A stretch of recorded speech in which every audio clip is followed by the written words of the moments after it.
만나서 반갑습니다. 지난주하고 또 지지난주에 뜨거운 햇볕 아래 있었더니 참 많이 탔어요. 원래는 이렇게 까맣지 않고 좀 노랗게 합니다.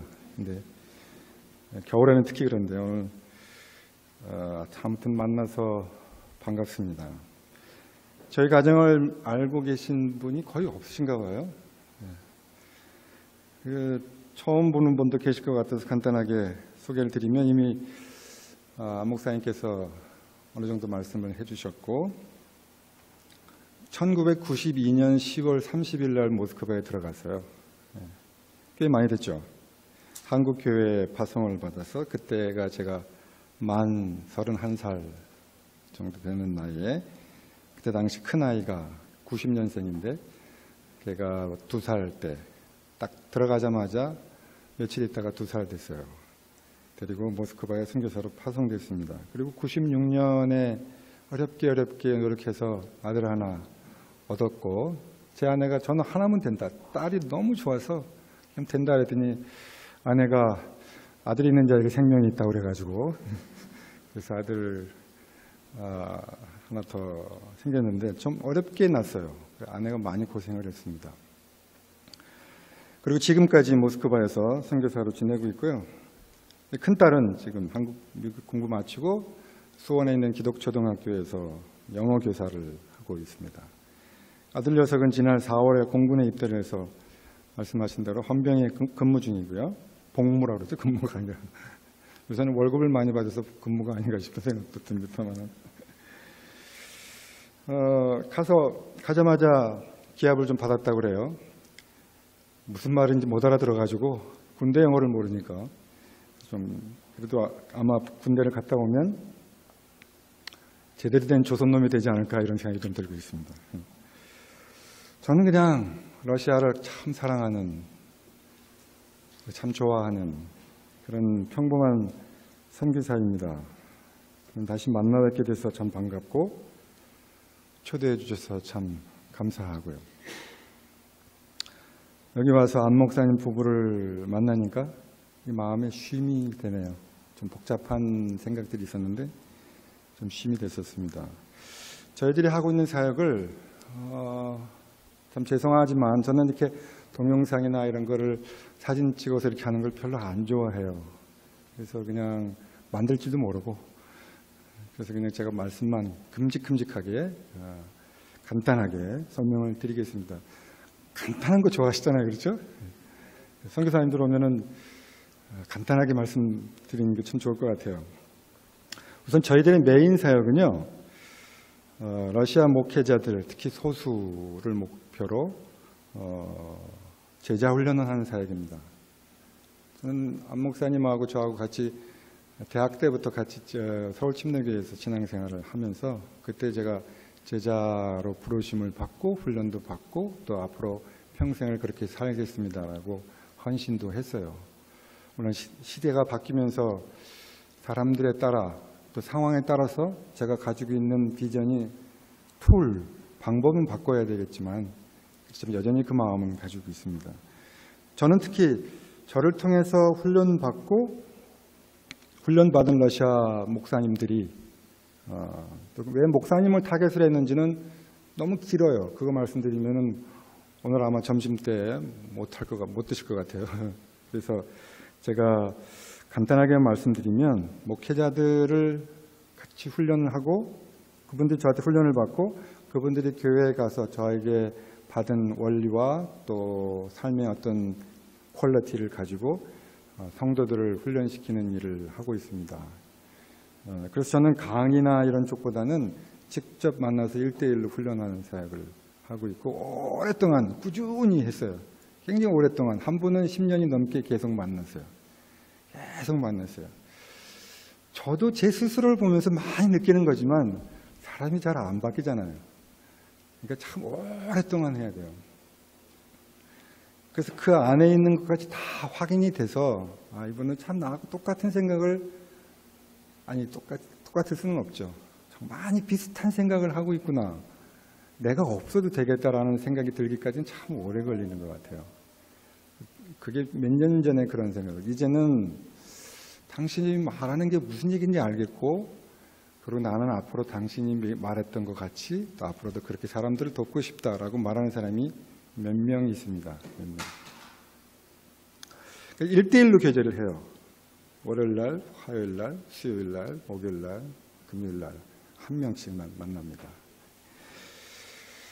목사님 3분 정도 만나고 있고, 그 다음에 청년 95년생, 그 다음에 92년생 이렇게 2명.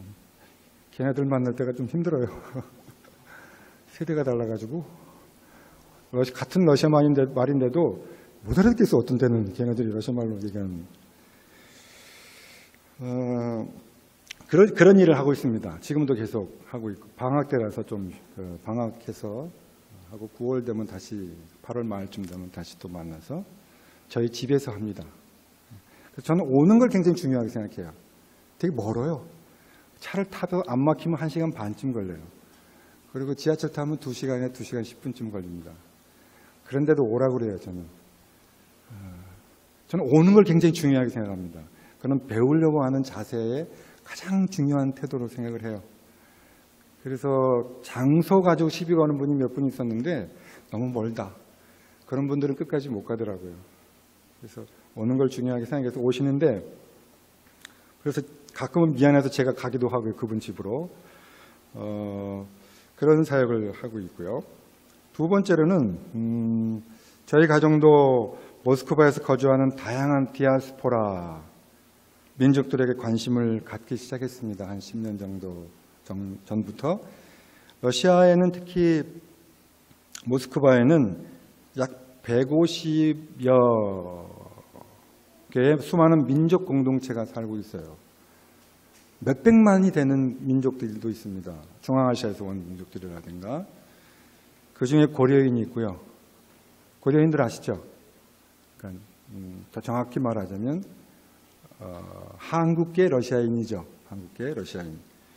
그중에 한인들이 있습니다. 여러분과 같은 한인들이 있는데 이민사회는 아니에요. 그냥 이민 오신 분들은 한 분도 없는 것 같아요. 그러니까 러시아 민족 여권, 뭐라고 그래? 시민권인가? 시민권을 가지고 계신 분은 제가 한 분도 못 봤어요. 지상사로 오신 분들 한 1,500명, 학생으로 오신 분 한 1,500명이 계시고, 한인교회가 한 10개? 생각보다 세보지는 않았지만 제가 한인사역을 안 해서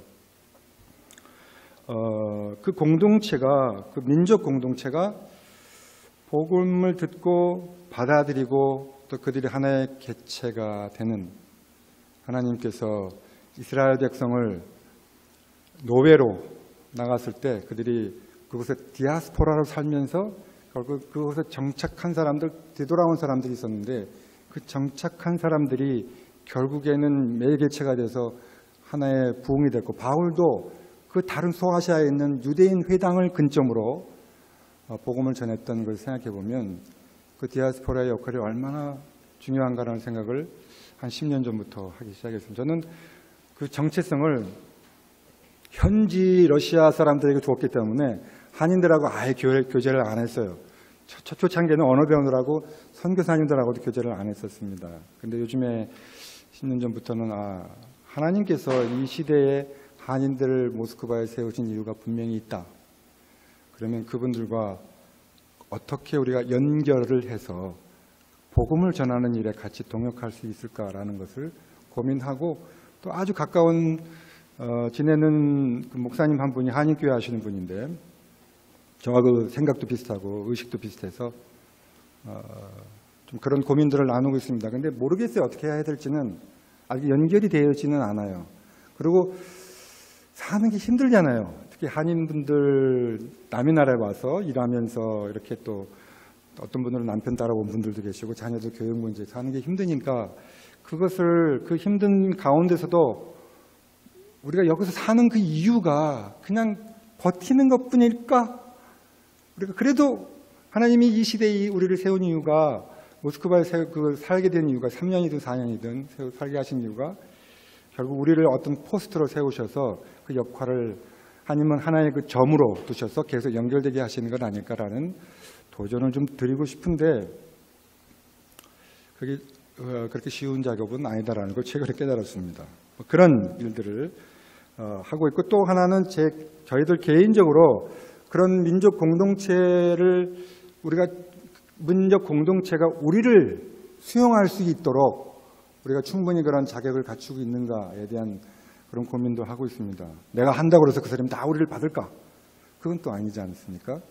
그래서 그러면 어떻게 우리가 우리를 변화시켜야 되고 그런 디아스포라들에게 접근할 수 있는 그런 포지션과 그런 그 모습을 만들어야 될까? 또 내가 뭘 바꿔야 되는가 생각을, 그런 고민 중에 있습니다. 세 번째로는요, 나이가 점점 들어갈수록 젊은 친구들과의 갭이 자꾸 커지는 것 같아요. 마음은 되게 제가 젊거든요. 얘기하다 보면은 저보고 좀 주책 많다고 많이 얘기를 해요. 너무 젊게 얘기한다고. 동의를 안 하시는군요. 젊은이들에게, 그래도 러시아 젊은이들 말하는 겁니다. 접근하고 그들에게 복음을 나누기 위해서 내가 뭘 할 수 있을까? 교회에, 현직 교회, 저는 교회 사역을 하는 게 아니니까 현직 교회에 있는 청년들한테 가서 얘기를 하는 것도 필요하지만, 그러면 불신자들에게는 어떻게 할까? 고민하다가 한글학교에 들어가서 한번 가르치기 시작했어요. 거기는 제가 안 찾아가도 돼. 가만히 있으면, 제가 잘만 가르치면 애들이 찾아와요. 저한테 배우고 싶다고. 아, 그래? 한번 생각해보기, 이렇게 뻐기기도 하고 너무너무 좋은 거예요. 그래서 한 7년 정도 됐나? 아, 그리고 참고로 제가 한글학교 교장 선생님을 하고 있습니다. 네. 알아봐 주시길 바라요. 어떻게 해서 자랑할 데가 없어요. 그래서 그렇게 시작을 하고 있어요. 제가 올해 만으로, 12월생이니까 만으로 56세예요. 그래, 안 보이죠? 감사합니다. 그런데 모스크바에서는 사람들이 저를 47세쯤으로 봐요. 진짜로. 한국 사람들 조금 젊게 보잖아요. 그런데 한국에 가면 나이를 많이 봐요. 제 나이를 봐요. 그래서 어느 날은 지하철에 앉아가지고 가는데 옆에 그 애기 엄마가 탔어요. 조그만 애기를 그렇게 막 타다가 너무 예쁜 거예요. 그래서 애가 좀 놀아줬거든요. 놀아주고 이제 나가면서 그 엄마가 애한테 하는 말이, 할아버지한테 인사하고 가야지, 그렇게 얘기하는 거예요. 제가 그날 집에 어떻게 갔는지 기억이 잘 안 나요. 내가 그렇게 보이나? 그래서 아니, 그분도 참 예의가 없지. 말이라도. 또 제주도에 제가 러시아 애들을 한번 그 한글 배우는 애들 데리고 관광, 그냥 투어하는 거로 제주도에 가서 차를 쭉 대고 잘못 세웠나 봐요. 거기는 다른 카페의 주차장이었나 봐요. 짝 세우고 가는데 그 카페 주인 아줌마가, 어르신 거기다 차 대면 안 돼요, 그러는 거예요. 무슨 말인지 아세요? 나보고 그러나? 그러고 이렇게 보는데 내가 어르신으로 보이나? 그런 생각이 들었어요. 아, 한국에서는 저는 나이를 많이 보는구나. 한국 진짜 미워요. 한국 가고 싶지 않아요. 그런가 봐요. 제가 물론 나이가 드는 게 참 좋긴 합니다. 저는 제가 나이 들어가는 게 참 좋아요. 제가 젊었을 때 했던 실수가 없어지고 조금 더 너그러움을 가지고 사람들을 바라보는 그 시선이 참 좋습니다. 근데 러시아 젊은이들에게 어떻게 복음을 전하고 싶으니까 그렇게 한글 교육을 했는데, 그래서 제가 한인교회하고 연결을 하는 거예요. 아이들한테 어떻게 접근을 했냐면, 한국말을 연습을 해야 되는데, 연습이 참 중요해요. 프랙티스 중요한데, 한인교회 가면 거기 한국 사람들 되게 많거든. 거기 가서, 그리고 되게 안전해, 거기는 한국 사람들이. 좋은 사람들만 있으니까 거기 가면은 한국말을 풀로 배울 수 있다. 풀로 배울 수 있다. 그래갖고 6명이 나가요, 교회를 지금. 그 중에 2명이 모슬렘이에요. 한 명은 얼마 전에 돌아갔어요. 카자흐스탄으로 돌아갔는데 굉장히 저를 좋아하고 아버지같이 따르고, 2가지를 부탁했어요. 하나는 절대로 한국말 까먹지 마라. 2번째는 교회에 꼭 나가라. 제가 직접적으로 복음을 안 전했어요. 왜냐하면 그 의도를 가지고 접근한다고 생각하는 게 싫었기 때문에 계속 기도는 하죠. 기도해요. 언젠가 1년만 네가 더 있으면 나하고 성경 공부를 한번 한국말로 하든지 러시아 말로 하든지 나는 준비되어 있으니까. 그래서 계속 졸업하고 1년만 취직을 좀 했으면 했는데 너무 사는 게 힘들었는지 그냥 가더라고요. 오케이, 그래도 블레싱을 축복하고 보내고 가끔 카톡으로 주고받고 그 대신 교회를 찾아봐라. 한인교회가 없대. 그러면 러시아 교회라도 한번 그런 사역을 하고 있습니다. 그래서 젊은 아이들을 향한 지금 제가 하고 있는 일은 그걸 하고 있고 거기에 시간을 투자하고 있고 주일날 예배 마치고 저녁에 오면은 거의 매주 아이들을 불러서 떡볶이, 김치찌개, 파전, 해물파전. 제가 3가지는 확실하게 눈 감고도 할 수 있습니다. 요리가 순서고 경험이더만요. 그냥 요새는 애들이 한국 식당에 가면 김치찌개를 안 먹어요. 선생님 집에 가서 더 맛있게 먹겠다고. 계속 아이들 불러다가 교대로 반별로 불러다가 그렇게 먹이고 있죠. 주일날 너무 피곤해요. 저녁 때 되면 걔네들이 잘 안 가. 11시까지 놀아. 한국말 노래자랑도 하고 뭐 게임도 하고 막 그러는데 그런데 러시아에서는 한국 사람들, 한국 개신교는 그 섹단트, 이단으로 봐요. 개신교를. 그런데 최소한도 제가 이제는 내가 목회자고 선교사라는 걸 밝혔기 때문에 최소한도 개신교도들이 나쁜 사람들은 아니구나 라는 이미지를 충분히 주고 있다는 것이죠. 요즘은요, 세상이 바뀐다고 얘기하지 않고 세상이 달라졌다 이렇게 얘기를 하지 않습니까? 그러니까 뭐 혁명적이라고 표현하잖아요. 2차 산업에서 3차 산업까지 오는데 100년 걸렸대요. 그런데 3차 산업에서 4차까지 가는데 20년 걸렸답니다. 그리고 지금 4차 산업도 뭐 거의 끝에 와 있다고 얘기를 하고 앞으로 조금 있으면 5차까지도 온다. 그 속도가 굉장히 빨라지고 있죠. 무지하게 세상이 빠른 속도로 바뀔 거라고 하네요. 러시아도 참 많이 변했어요. 참 많이 변했습니다. 제가 처음에 들어갔을 때 92년에 비해서는. 그리고 앞으로도 많이 변하겠죠. 더 많이 변하겠죠. 뭔가 세상은 계속 달라지고 있고 새로워지고 있는데 저는 나이가 들어가고 있습니다. 그래서 요즘 자꾸 제 자신에게 질문을 해요. 나는 지금 러시아의 특히 모스크바에 맞는 패러다임을 가지고 있는가? 나는 계속 러시아 교회에 필요한 사람인가? 나는 왜 나이가 들어서도 모스크바에 계속 있어야 되는가? 혹시 모스크바와 사람들에게, 내 주위의 사람들에게 너무 익숙해져 있는 것은 아닌가? 그래서 혹시 다시 바다로 나가야 되는 거 아닌가? 혹시 광야로 나가야 되는 거 아닌가? 거기서 내가 뭔가 도전을 받고 뭔가 새로운 것에 대한 그런 시도가 있어야 되지 않은가? 이런 고민들을 많이 하고 있었습니다. 그래서 조금 더 기도하고 내년쯤에는 브레이크를 한번 밟으려고 그래요. 브레이크를. 그래서 멈춰 서서 그냥 단지 성령님의 음성을 새롭게 듣고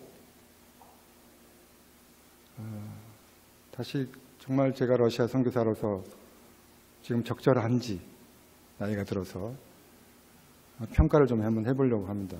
평가를 하고 변화되는 시점에서는 그냥 스위치만 바꾸는 게 아니라 먼저 멈춰 서는 게 맞다고 생각을 했기 때문에 멈춰 서려고 합니다.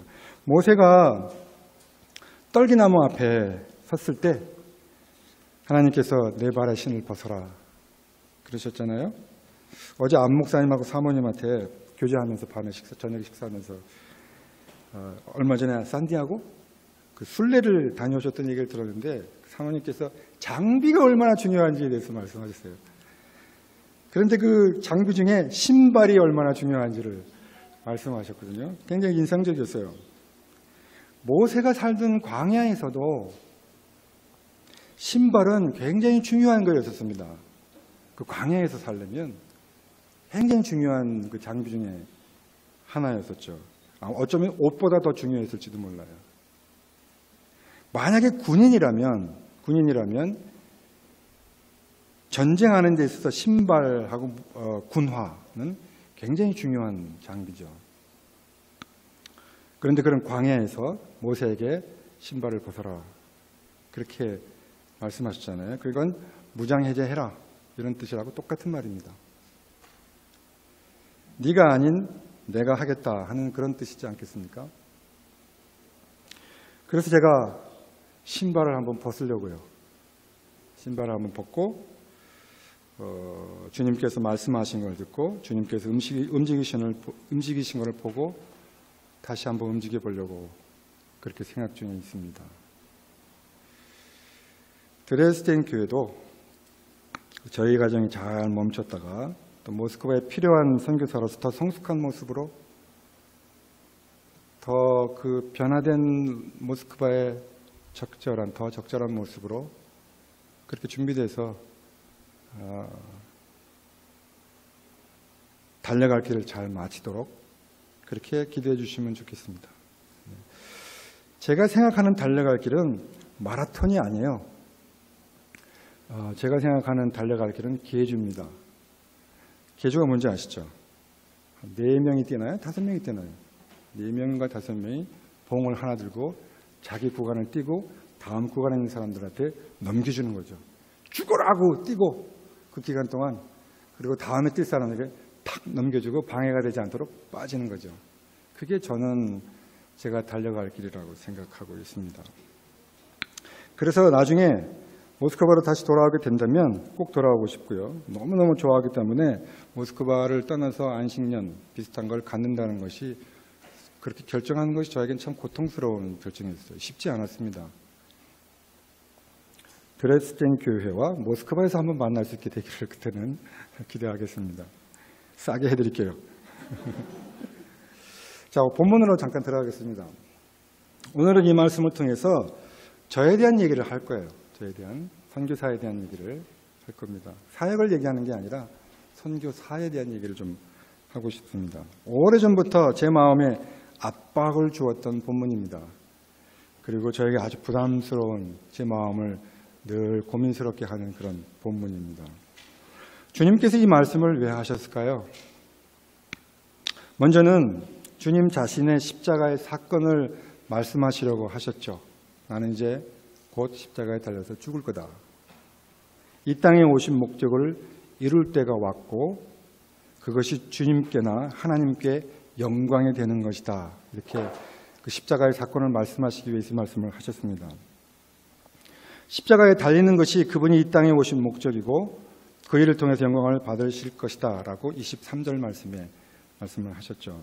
오늘 문맥을 보면요. 9절에는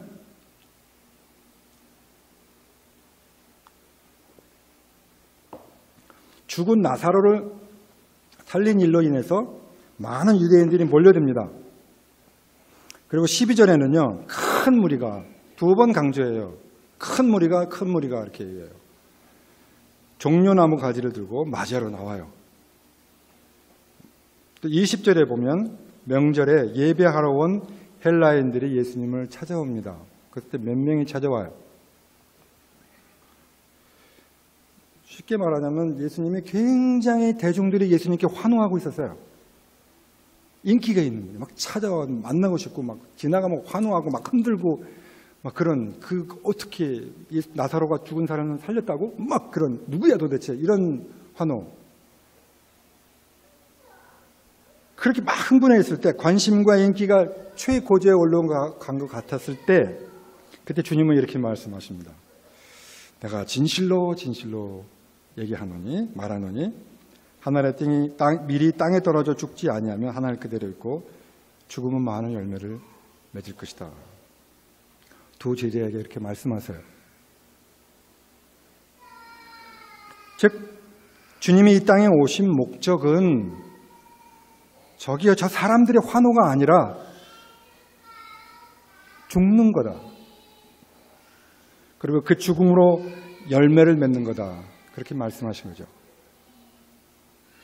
이 말씀은 주님을 따르는 제자들에게 강조하신 말씀이기도 강조하신 삶의 원리이기도 해요. 24절에 보면 내가 진실로 너희에게 이른다. 제자에게 하신 말씀이에요.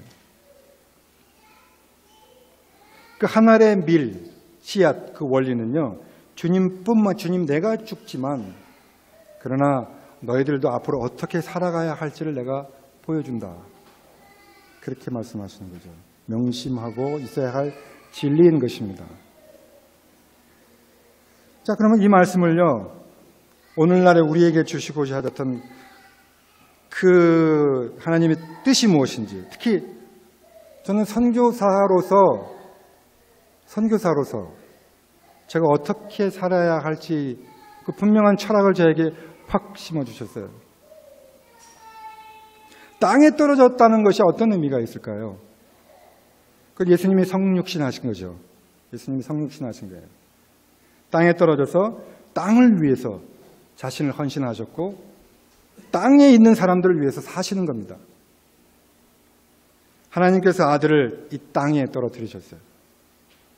예수께서 이 땅에 오신 것은 하나님 아버지의 뜻이셨죠. 이 말은 보통 주님께서 우리들과 눈높이를 맞추셨다라는 의미로도 해석을 하기도 하죠. 주님이 우리를 주님의 수준으로 끌어올리지 않으시고 그분이 직접 땅으로 오셨어요. 하늘이 땅으로 내려와서 그 하늘이 땅과 땅의 수준에서 합쳐졌습니다. 그리고 또 하나는 보냄을 받았다는 의미잖아요. 땅에 떨어졌다는 것은 우리 주님께서는 하나님 아버지의 보내심을 받아서 이 땅에 오셔서 하늘의 밀알로 죽으셨습니다. 우리들이 이 땅에 떨어져야 한다는 것은 바로 우리들이 하나님의 뜻에 따라 그렇게 살도록 보냄을 받아야 하는 것이다. 보냄을 받는다는 것은 죽는 거다. 좀 표현이 강한가요? 그리고 대상이 확실해졌잖아요. 땅이라는 대상이 확실해졌지 않습니까? 이 땅은 세상을 말하지 않습니까? 이미 잘 알듯이 25절에 보면 너희가 이 세상에서라는 표현이 반복되어 있어요. 땅은 이 세상을 의미하죠. 사람만 의미하는 것이 아니라 이 세상을 의미하는, 전체 세상을 의미하는 것입니다. 우리의 목표, 우리의 대상, 우리가 어디에서 우리를 들여서 미랄과 같이 살아야 될 것인지를 분명하게 말씀해 주고 계시지 않습니까? 오늘 또 죽는 것과 죽지 않는 것에 대해서 그대로 있는 것, 죽지 않고 그대로 있는 것, 그리고 죽는 것에 대해서 말했어요. 뭘 의미할까요? 죽지 않는 것은 땅에 하늘 그대로 있지만 땅에 섞이지 않는 거예요. 그대로 보존되어 있는 거예요. 아름다운 하늘의 밀이 되어서 그 하늘 그대로 아름답게 보존되어 있는 거예요. 그 밀 자체는 아름다워요. 그렇지만 죽지 않았기 때문에 그대로 있는 것입니다. 그리고 열매가 없습니다. 당연하죠. 죽는다는 것은 없어지는 겁니다. 분명한 역할을 하고 자기의 그 역할, 이 땅에 보내주고 뿌려진 그 역할을 하고 없어지는 거예요.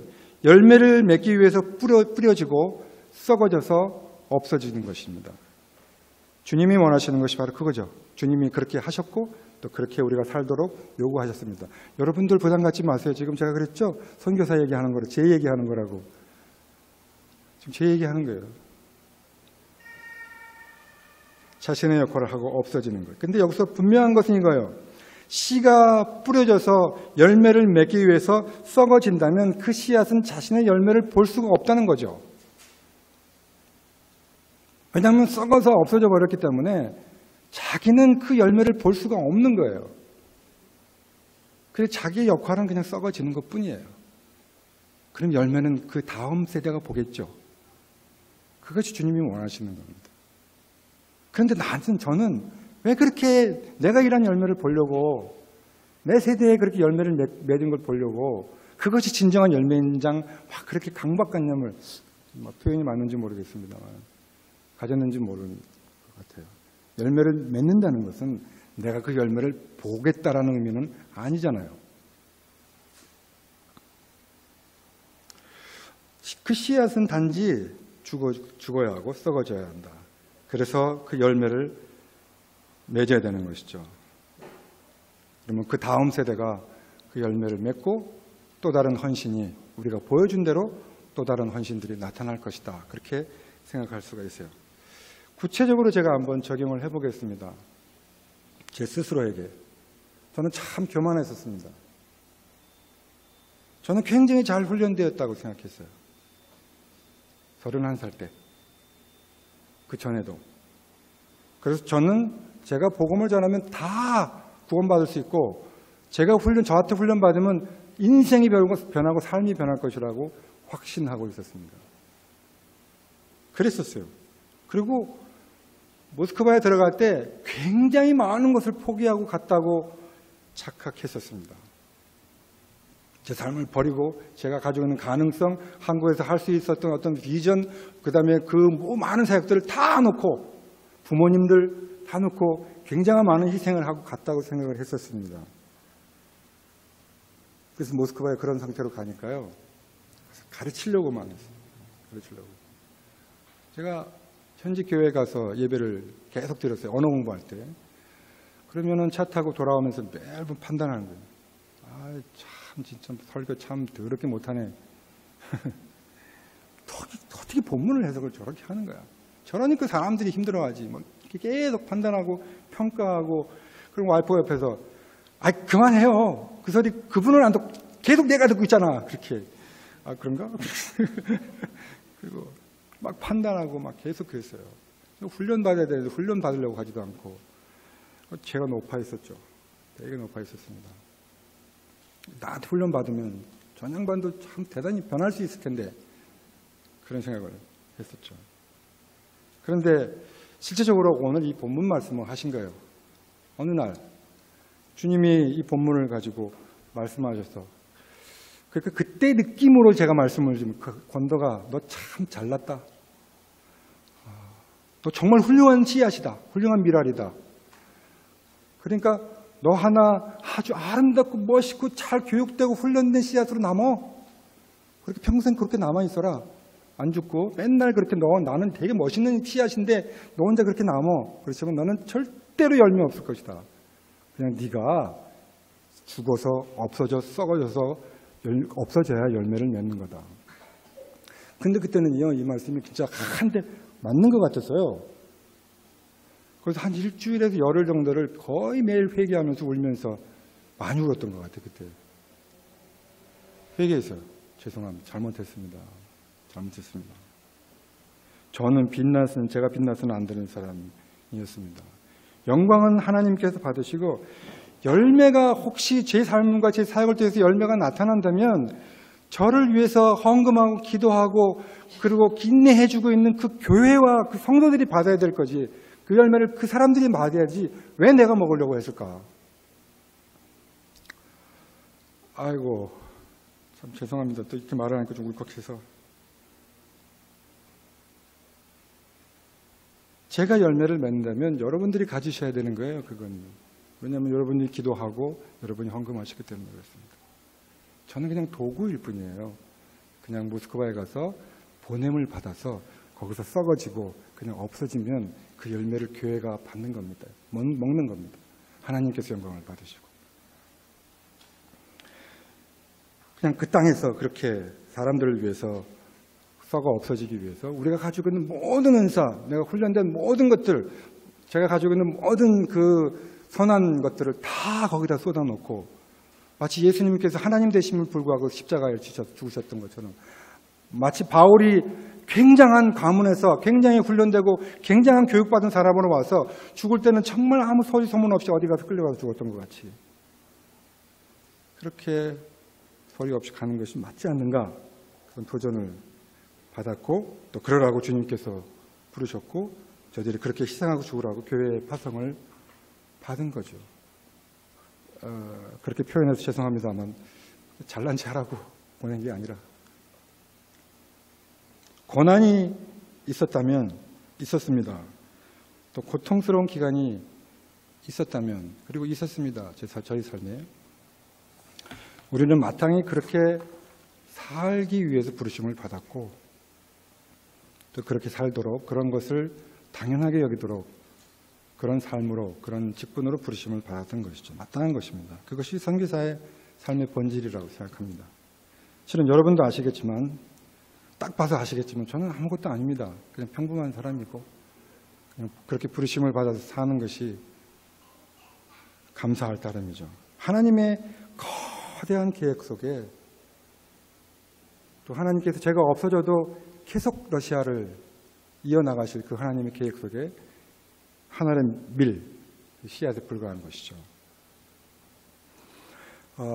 아르투르라는 목사가 있어요. 저기 다게스탄이라는 지역에서 사역을 하는, 거기가 굉장히 모슬렘이 강한 지역인데요. 다게스탄, 러시아 자치공화국 중에 하나입니다. 아주 모슬렘이 강한 곳이에요. 모스크 거기서 사역을, 아주 교회 사역을 하시는 현지 목사이신데 현지인이시죠. 그분이 저하고 이제 친분이 있어갖고 모스크바에 오시면 저희 집에 와서 묵고 같이 마시고, 커피를 워낙 좋아하신 분이에요. 좀 쌍커피죠. 싼 거, 이렇게 가루 커피 넣어가지고 설탕 많이 넣고 그런 거 좋아하시고 교제하고 그러는데, 그분 지역에 가서 제가 강의도 하고 같이 교회 가서 설교도 하고 또 그랬던 분이에요. 그런데 어느 날 소식이 왔어요. 그분이 교회 일을 마치고 사역을 마치고 집에 가기 위해서 자동차를 딱 타는 순간 2명의 계안이 팍 달려들어가고 그냥 난사를 해버렸어요. 거기 차에다가. 즉사했죠. 굉장히 충격받았습니다. 저는. 지금도 굉장히 안 좋습니다. 그 생각합니다. 그 교회가 타겟이 될 수밖에 없어요. 왜냐면 막 400명, 500명씩 모이고, 거기에 뭐 축구팀이 있기 때문에 큰 경기장이 있거든요. 지나가면서 지마페이, 제 이름이 지마페이입니다. 디모데라는 뜻인데, 우리는 나중에 저 운동장에서 모일 거야. 이렇게 얘기하셨던 아주 비전이 있는 분이셨는데, 총 맞고 얼굴을 형태를 못 알아볼 정도로.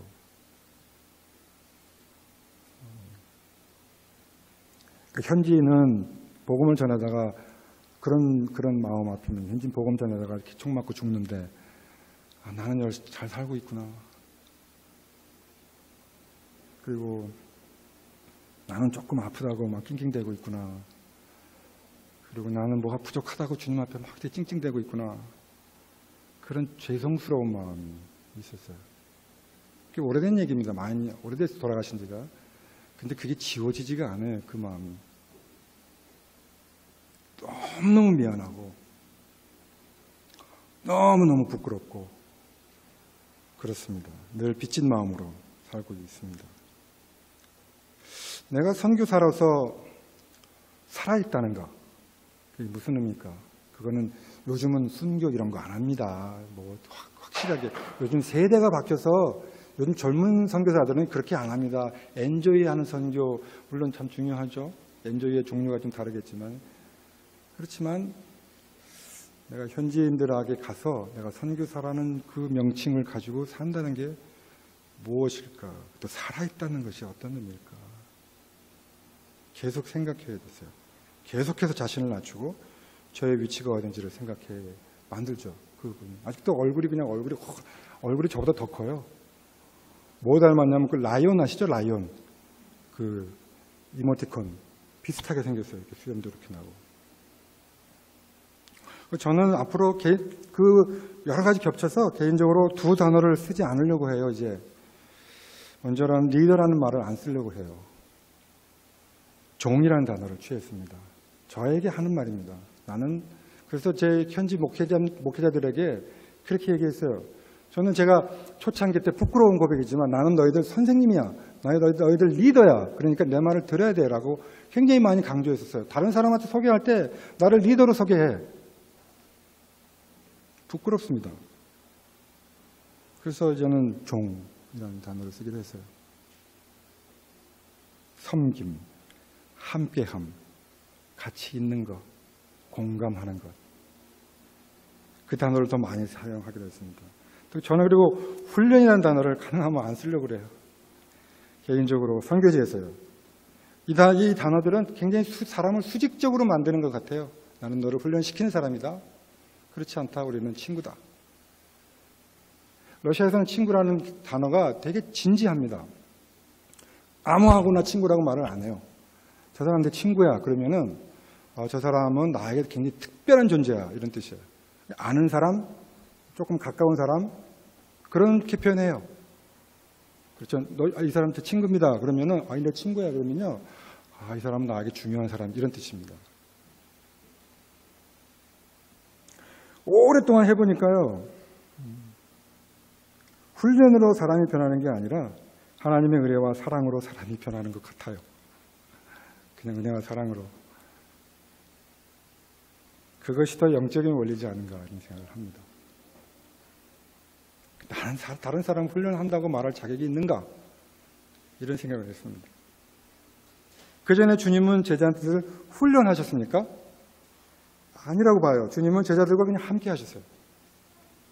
그들이 주님과 함께하는 것이 그 제자를 만들어 나가는 과정이었었습니다. 그러니까 3년 반이라는 기간이 필요했던 거예요. 같이 있어야 되기 때문에. 나를 따르라 하는 말씀은 나와 함께 갈래?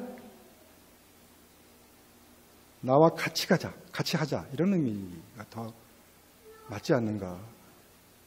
수평적인 관계에서 보면 그게 더 맞습니다. 수직적인 관계로 보면은 넌 나 따라와, 내가 도와줄게 이게 맞지만요. 만약에 사람들을 훈련으로 바꾸는 일이 주님의 가장 중요한 일이었다면 훈련소나 학교나 이런 걸 세우지 왜 교회를 세우셨겠어요? 교회는 공동체입니다. 함께 하는 거죠. 사랑하고 용서하고 자신을 낮추고 섬기는 것이죠.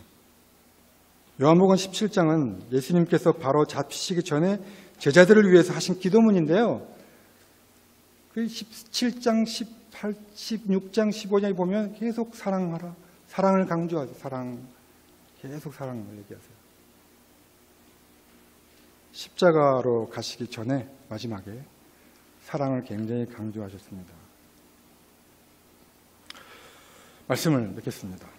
시계가 앞에 저기 있군요. 빨리. 저희 가정과 함께 러시아 모스크바 선교에 함께 동참하시는 드레스덴 형제 자매님들, 그리고 너무 사랑하고 귀한 안 목사님과 사모님, 그리고 하람이 예전이 감사하고 사랑합니다. 처음 말씀드렸듯이 만 31세에 모스크바로 떠났습니다. 그런데 이제 나이가 들어갑니다. 그러나 나이가 들어도 세상이 아무리 변해도 세대가 바뀌어도 사람들의 멘탈이 달라졌다 하더라도 여러분들이 기도하고 있는 모스크바 선교사는 여전히 순수합니다. 제 얘기하니까 잘 안 믿어지세요? 여전히 저는 러시아 모스크바에 최적화되어 있는 사람이에요. 그래서 독일에 오면 굉장히 불편해요. 아무것도 할 수 없을 것 같고. 제가 체코를 거쳐서 왔는데 거긴 더 불편해요. 아는 사람도 없고. 그래서 그것에 필요하고 그것에 정말 잘 어울리는 선교사입니다. 한글 학교에서 학생들이 가끔 그래요. 선생님은 모스크바에 참 잘 어울린대요. 한국 사람인데도. 그거야 뭐 내가 잘생겨서 러시아 사람과 외모도 결코 떨어지지 않는다고 스스로 자책이 아니라 뭐죠? 자위하면서 있는 거니까. 그래서 오늘 처음 보시는 분도 계시겠지만 제가 약속을 드려요. 우리가 정말 선교사다운 선교사입니다. 그리고 기대하셔도 되고 자랑스럽게 생각하셔도 좋습니다. 그리고 또 뵙겠습니다. 나중에 기회가 되면 조금 더 러시아에 더 최적화된 모습으로 또 뵙겠습니다. 계속 기도를 부탁드려요. 감사합니다.